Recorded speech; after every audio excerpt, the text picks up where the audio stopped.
A very pleasant day to all of our viewers. We want to welcome you to another marriage encounter. Delighted that you are with us today. We are going to be discussing a very significant subject, so we want to urge you to give very careful attention. With me today is Pastor Adams. Pastor Adams, welcome to another marriage encounter. Thank you, Dr. Greene, and good day again to our viewers and our listening audience. We thank you for being faithful in coming on the Marriage Encounter series. And we've been learning quite some new things, and we are thankful that we have you, a consistent audience. We will normally say to you, not just you, but bring new people on. Tell somebody who have not listened to this program, bring them on, and let all share together in this exciting information, very important information that we are sharing as relates to marriage and family. Well, today we want to begin with a word of prayer. So if you're able to bow your heads with us, Almighty Father and our God, be with us. Grant us your peace and your wisdom as we share these very important principles and concepts. Be with those who listen, and may they be blessed, and may the marriages be enriched. We ask in Jesus' name, amen. Amen. Pastor, today we are dealing with a subject. We are still talking about boundaries. But you know, there is this element of, you may want to say, accountability and responsibility. And so we want to deal with consequences. There are times in relationships when a spouse may say to his or her partner, listen, you know, we have discussed this thing over and over again. You seem to have a challenge with maintaining the boundaries. I have spoken enough, and now it's time for action. There has to be some degree of consequences. We want to discuss the matter of consequences. This is a very challenging subject. We're going to take our time. It's important. What we are saying is that there comes a time when a spouse may have to say to his or her spouse, listen, I have discussed this issue with you enough. If you can't make a change, if you can't stop that particular behavior, we're going to have to do A, B, or C, as the case may be. And that's the discussion today. Very interesting, Pastor.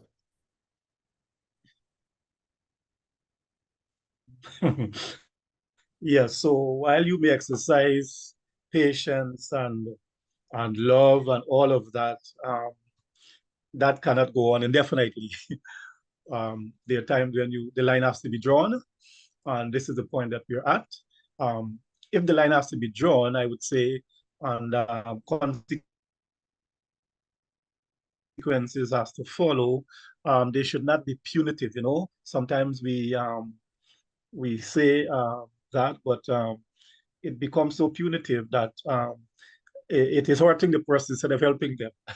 So I don't want, when we talk about consequences, that people will get the idea that it must be the harshest and severest, and it must be just so punitive. No, it must hurt, it must help and heal the person, and not necessarily hurt them to the degree, you know, where when it becomes uncomfortable.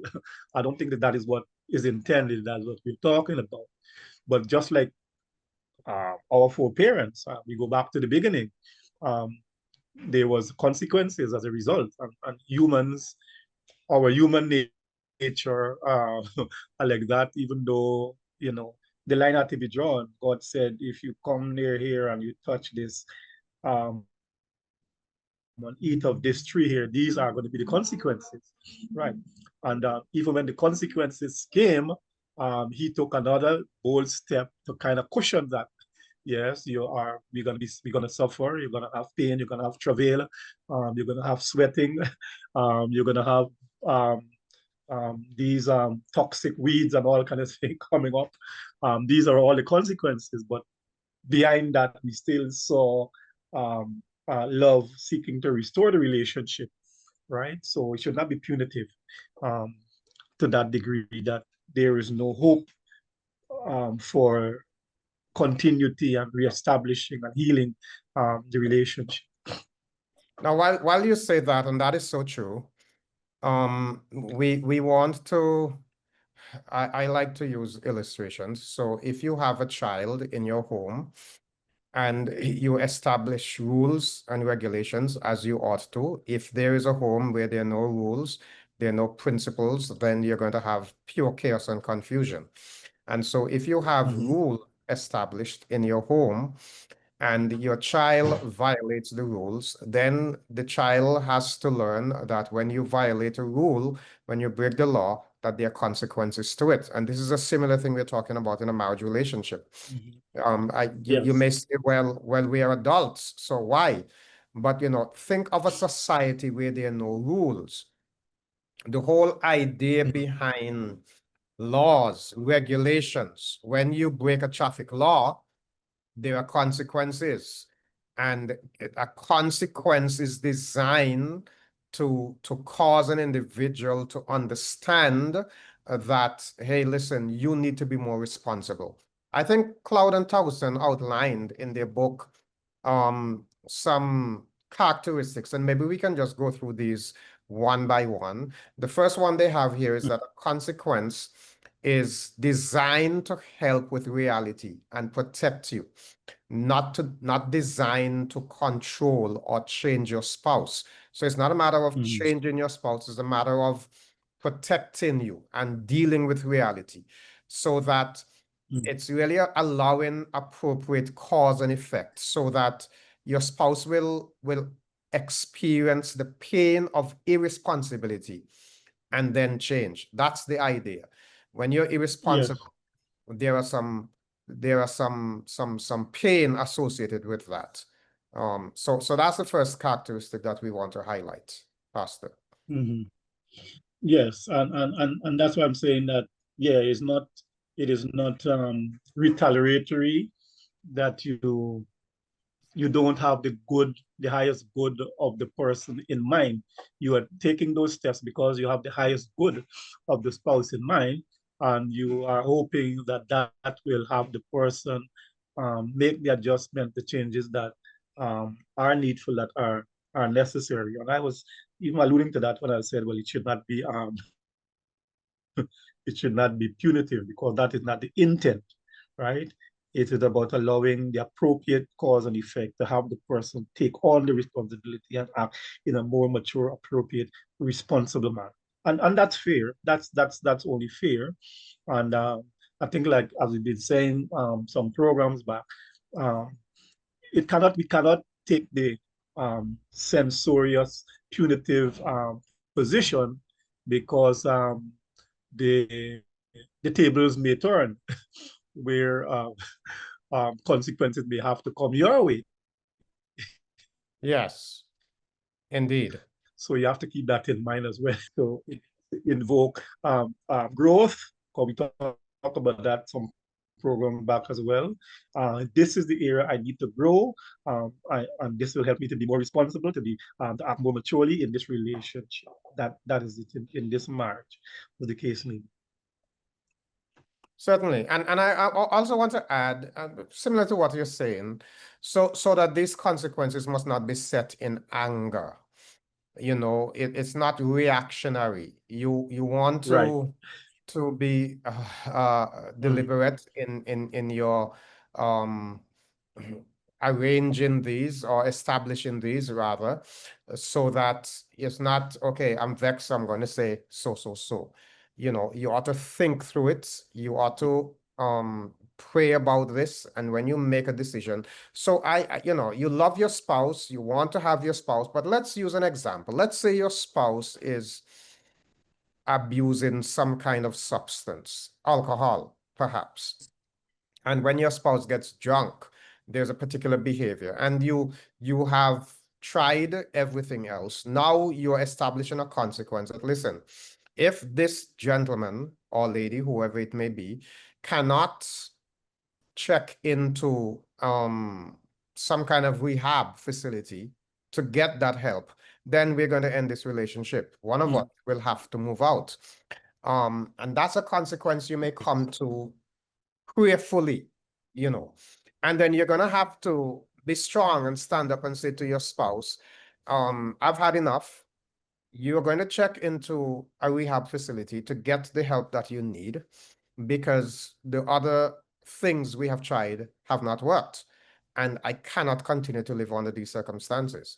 Now, it may be painful for you yourself, but again, what we said earlier, you have to learn the pains of irresponsibility. Yeah. Yeah. Well, one popular songwriter says, "No pain, no gain." Um, yeah, sometimes yes, and that's so, because if you don't, and the illustration that you use there, if you don't take that stand, let's say yes, it's substance. If you don't take that stand, you're actually enabling the behavior to continue. So when you take a rigid stand, you are not, you're really trying to help the person, right? Out of love and concern for the person. Well, if you don't check in, if you don't make sure that you get to the rehab or to get into the Alcohol Anonymous program, these and these are going to be the consequences. You're trying to help the person, right? To become a better person. And sometimes um, people only move when those type of realities confront them. Somebody used to say, is the shock treatment. You know, some of these realities will jolt people back into the into the consciousness that, yeah, I really do have a problem. I have messed up. I really need to do this, and not just for me and myself, not just for me alone, but for my spouse, for this marriage, for this family.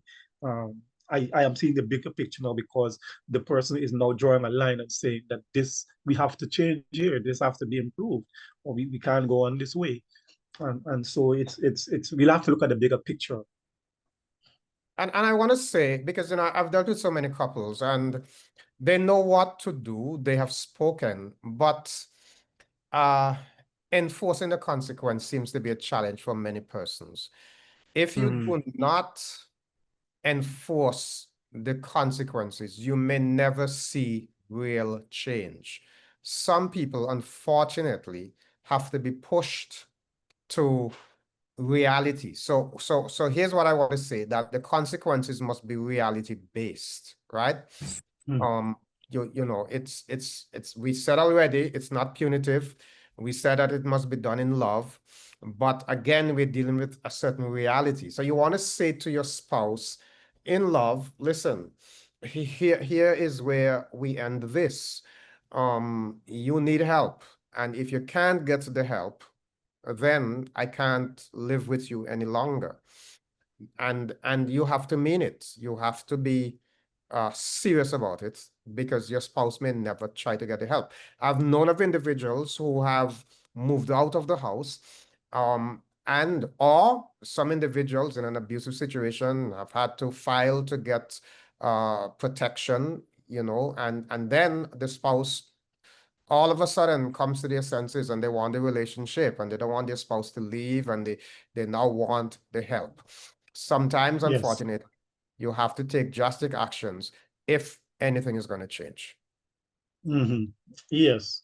And yeah, and the drastic actions, when the person consider, they're not even drastic at all. Because if you really have the problem, you should be the one to take the initiative. Why do I have to come to this point to get you to? If you are really want to act in a responsible and accountable, because see, that experience calls for accountability and responsibility. You should be the one, but if you've come to the point where your spouse has to come to the point of taking consequences and taking some drastic measures, um, then so be it, right? Because they're actually helping you. The initiative that you yourself should have been taken, they are doing something to push you to know that, well, this is what you need to do, and not need to do that you must do in order for this thing to be corrected, or for this relationship, for this marriage to be saved. these are the actions that has to be taken. Right. I like that point you're making there so much, Pastor. You know, if let's say if I have a drinking problem, I should be one to say to my spouse, listen, this thing is getting a hold of me. I need some help, so Yes. I'm going to check into this rehab facility. You know, Yes. I should be the one who should be seeking the help. Yeah. Unfortunately, in a number of instances, that is not the case. In a That's not the number of case. instances, persons want to be wrong and strong, you know, and Mm-hmm. especially when you have situations where there is abuse or there is control, you know, a spouse may be very controlling, may want to dictate every movement of his or her husband or wife, as the case may be. And the other partner may have to stand up and say, listen, you know, we have had several discussions on this. And you promise, you promise, you promise, and all the promises have come to Mm-hmm. naught. Now we're going to get counseling. It's either we get counseling or we end the relationship. And Yes. and that would most likely cause the partner to say, okay, let's get the counseling. And again, you know, I've had situations where even at that point, a man may say, I'm not getting any counseling, go ahead, just to see whether the woman is serious about what she's saying. Serious or not? Yes. And, and Yes. and when she does follow through, then the phone rings and I pick up the phone and it says a gentleman begging if I can do counseling. You know, so Mm-hmm. so uh it's really important. And what I'm saying here is that for those individuals who are on the receiving end of the violations of the boundaries, it is important that when you establish the consequence, you follow through with it. That's important. Mm-hmm. Yeah, and following through is so very crucial. Again, we said that if you don't follow through, okay, he or she has said that many times and they did not follow through. So this is not serious. I take it for granted, and then you're gonna continue that way. No, um, the consequences should be discussed. I'm telling you what steps I will take, and I am assuring you that I am not reneging on my position or on my decision. This is it. Let the person know that you're really serious, right? So yes, because sometimes people sometimes will just might probably just want to test you to see if you are really genuinely serious or committed to doing what you said you're going to do. So in this instance, no, you have to, and this is not a trivial thing because you're talking about a relationship that is being affected, that it can be jeopardized in so many ways. So you if you're making a decision in terms of consequences and what has to be done, I think some programs back I even used the word ultimatum. I am giving you an ultimatum Mhm. that this time frame I expect you to do so and so, to be sure that this and that. Yeah. If you don't, then this is a decision I will make. You see, yes.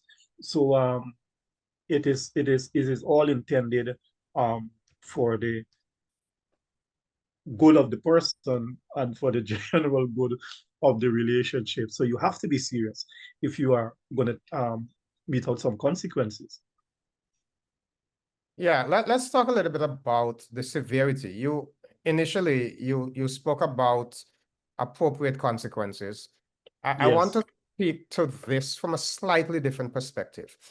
You know, because you don't want to be, yes, you don't want to be um too excessive, but at the same time, you want to be appropriately severe. I think that's the term that Cloud and Towson use.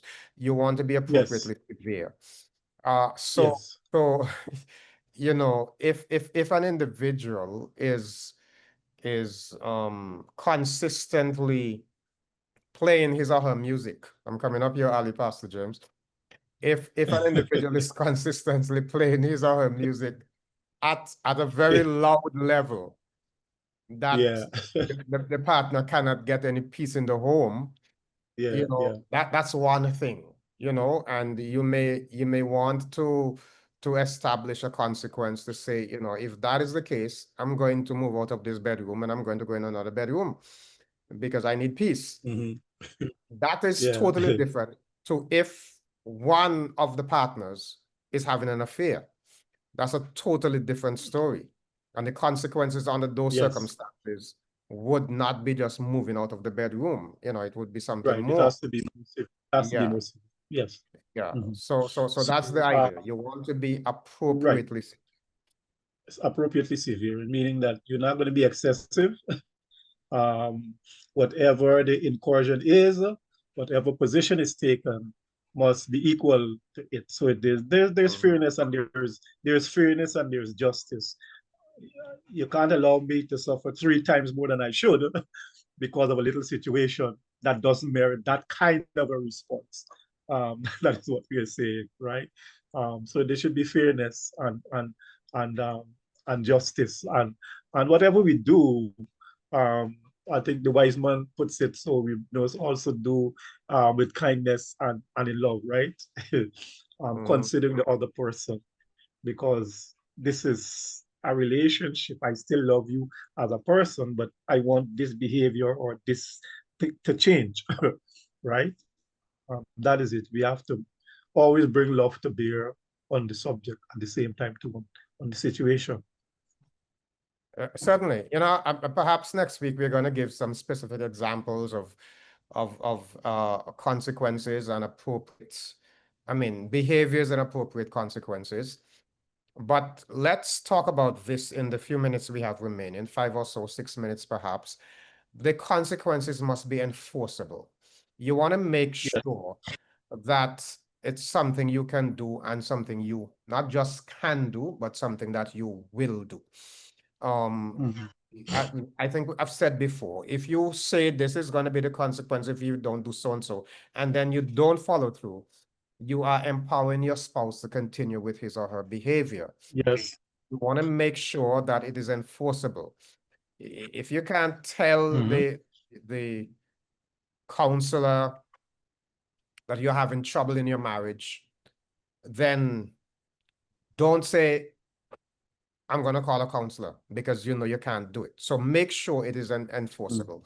Whenever you set the consequence, it should be something that you are not just something that you can do, but something that you are prepared to do if your partner does not demonstrate a change of behavior. Mhm. And may I Yeah. just add here, Pastor, because there are situations where there are individuals who perhaps because of cultural norms and practices may even say to an individual who is trying to enforce a consequence, oh, you shouldn't do that, it's your husband, or you shouldn't do that, it's your wife. So an individual who is committing adultery and the spouse says, I'm sorry, until we get some counseling, I'm moving out. You have people saying to them, oh, they're wicked, they shouldn't do that, it's their spouse, they're married. Individuals have to recognize that, I like to say, in a marriage situation, look after your own interest, right? And stop minding people's business. I I don't know if I want to say more than that right now, but when you're in a marriage situation, you want to work on your marriage and to invest in the relationship to make it the best. And if your spouse is unfaithful and you do nothing about it, your spouse will continue to be unfaithful. Yeah, and I'm glad you raised that point because this happens quite a lot in the faith community. I've been Mhm. guilty of saying up marriages, but I wasn't breaking up. I said there has to be a temporary separation. No, you can't be hitting this woman and coming to church and doing all of these kind of things. There have to be something, and the law allows for that, right? Um, you see, because that is not good. For an example, number one, you're not setting the right example to your kids. You have boys there. Sometimes abuse is a learned behavior, and I have had people come at me because I demanded that person leave that situation until the remedy that you get the help that you need and go get the clinical help that you need because we just don't get over something like that. Um, and you need anger management. That's the treatment you need to get. You need conflict resolution skills. That's the treatment you need to get. And until that time you get these two particular treatment, is going to take this couple of weeks or months. The person is going to be out of this space until you get that done. You see, yeah. Um, so sometimes in the faith community, I mean, we are giving general education, but I'm just saying that in the faith community, my experience has shown me that a lot of times we allow some things, because people are going to come at you, you're too difficult, you're too hard, I had a case. The guy came and literally cried and begged. I said, well, no, actually, I should be calling the police. That is what I really should be doing. But your wife said so, so, and so, and so. I am demanding that you go and get the help that you need. So, so, so, so, so. I sent him to a clinician who I work with, who deal with men in those kind of situations, right? So yes. Sometimes you gotta call a spade when you want to help the person. And there, the situation was remedied, and the lady went on air to say, thanking Pastor Adams for making this intervention and doing this. I respect that pastor because he didn't compromise. He was firm, and this is what he said. And she went on to give a testimony afterwards that this is the marriage, the relationship was saved. Yeah, it is so true. And, we probably need to talk to some faith community issues one of these days, because a lot happens in a faith community. A lot of cover-ups, a lot of Yes. issues where people are afraid to stand up and enforce the proper consequences for certain kinds of behaviors, because people in faith communities may say, oh, you have to learn to forgive, you have to do this, you have to do that. But we Yes, have to yes. remember that a marriage is meant to be a haven on earth. It is not meant to be a hostile battleground. And so we ought to establish marriages on the principles that God says. Well, I have a lot more to say, but our time is up, Pastor, so we have to stop here. We will continue next week with this. Please tell your friends, your loved ones, if your spouse is not listening with you, let your spouse know that they need to be in on this discussion. This is rather very important. But that's all the time we have for today. So if you have questions, comments, or concerns, please feel free to write to us, Marriage Encounter at slcadventist.org. That is Marriage Encounter at slcadventist.org. Until next week, same time, may God's richest blessings be yours.